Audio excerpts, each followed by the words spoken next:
Hey, what's up you guys? This is Sankey from Stockflix. Now, it's been a crazy week for SPACs.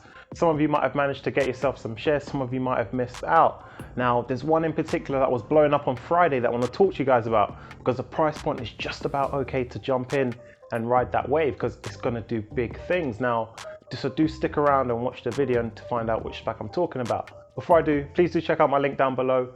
Trading 212, you get a free share of stock worth up to $100. I actually had someone use it and got a free share of stock on NEO, so that is pretty cool. So without further ado, let me introduce you to the SPAC that I'm talking about today. So guys, the SPAC that I want you guys to consider loading up some more stock on is Apex Technology.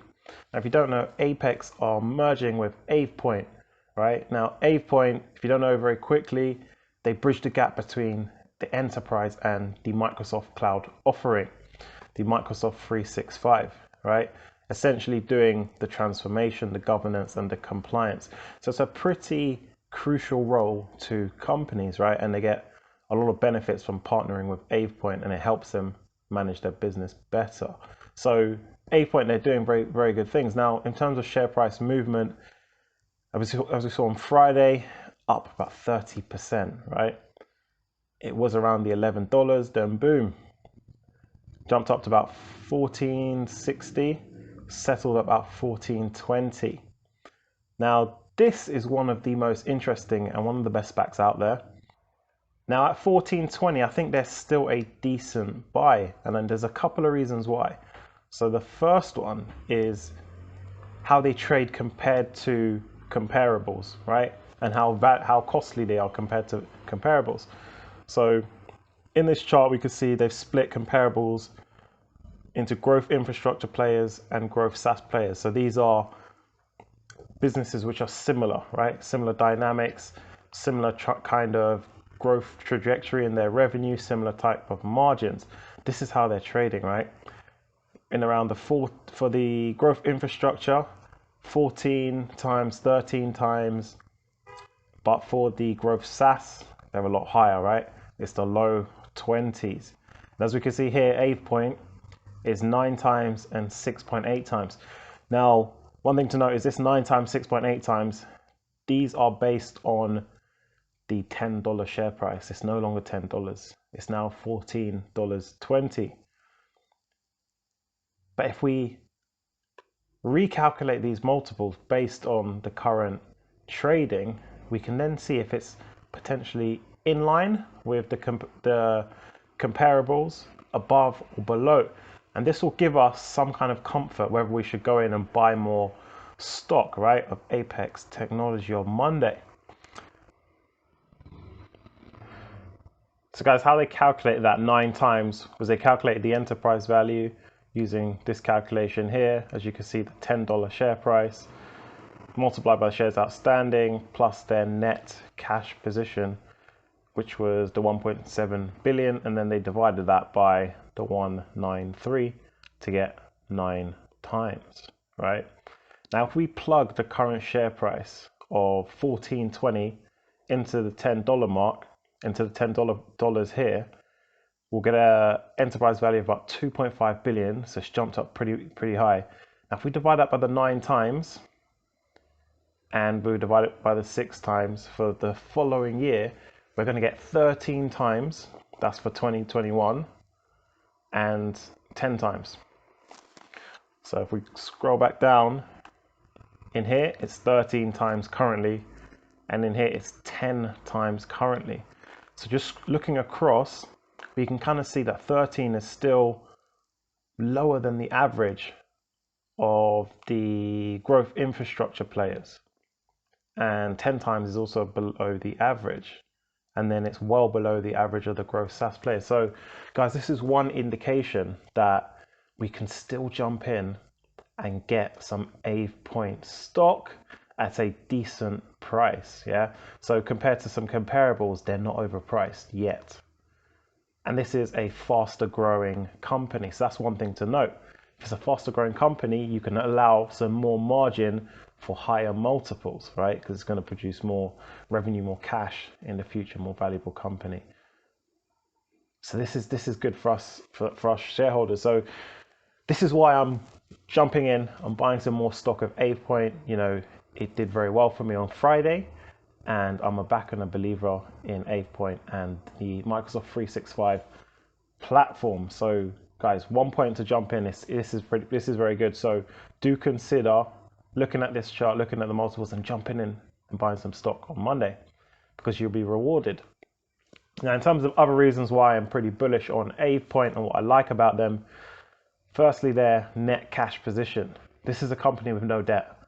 They just have cash, so they don't have that financial burden, that financial liability, and they've got cash on hand, right, to improve their business for acquisition purposes. So this is really, really good, and that should drive some future growth for Avepoint. So guys, this is looking pretty good for this company.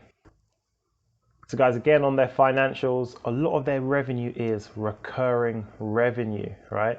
So I think what they're doing is they're locking in their customers into 6-month contracts, 6-month agreements, maybe even longer, and just getting that repeat business, that repeat revenue. It just makes the business a lot more stable, a lot more solid, right? And it's, as investors, it's exactly what we want to see. And it's a pretty high percentage of recurring revenue as well, as a portion of their total revenue. It looks pretty much like 90% every single year. So that is amazing. That's what we want to see. Other things to mention include their potential growth profile. They've got a lot of avenues to boost revenue, right? Boost their top lines. They're talking about increasing SMB footprint, capture the entire Microsoft Cloud customer base. They currently only have 3% of the pie, with significant room to grow. I like this further international expansion, right? I'm a big interest in companies that can just push through, just not only their domestic market, but move internationally, right? Capture different continents. There's a lot of money to be made. So I really like the growth profile. Customer base, very diverse. They've got a lot of customers in all different sectors, from communications to pharma to financials, right? The actual Microsoft platform itself is growing, right? If you look, Microsoft Office 365 users, 250 million in 2020, and we're looking at doubling that in the future, right? We don't know exactly when that future is, but we are doubling that. That's fantastic, guys. A big addressable market, digital transformational total addressable market, 1.8 trillion. There's a lot of money on the table for these guys to make, and I'm very, very excited by their future growth prospects. So guys, the one thing that I did note to monitor as investors is they have very, very good gross margins, right? We're talking over 70%, which is amazing. But when we drop down to their EBIT margin, which is their earnings before interest and tax, it does drop quite significantly. So we're looking at about 14% this year. Next year we drop right down to 4% and 7%, right? So there is a big plummet in their margin. They've obviously got some pretty hefty either salaries, rents, overheads coming through, right? Their P&L, which I'm sure they'll be looking to find ways to improve and increase that margin, right? So they can be profitable on a net income basis. And that's something for us investors to really monitor, because they have very good stable top line growth, and that's shown through their recurring revenue, and they should pretty much almost be guaranteed to hit those revenue numbers, but it's just about the costs that flow through their P&L. So let's just monitor that as investors, and when they release quarterly results, just check that they are making margin improvements, or there are notes in the reports that they're implementing things to become more profitable or have more stable margins lower down the P&L. So that's one of the only downsides that I can see to Avepoint, or pretty much the main downside at the moment.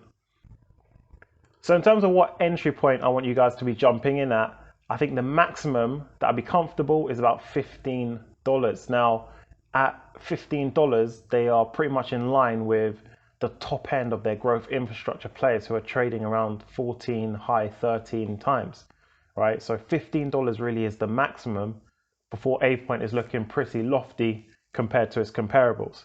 Now remember, they have had a significant jump up of about 30% on Friday, which increased the enterprise value about $750 million. So we want to tread carefully and ensure we're entering at a reasonable point that we can justify, right? So that's about $15, guys. So that brings us to the end of today's video. So guys, please do hit a like on this video. It really helps the channel out. Please do check out the link down below. Grab yourself a free share of stock as well. I post every single day on a lot of different stocks and shares. And we're making fantastic returns over here. So please do hit that subscribe button, become part of StockFlix. We're growing very nicely. So guys, till next time, take care.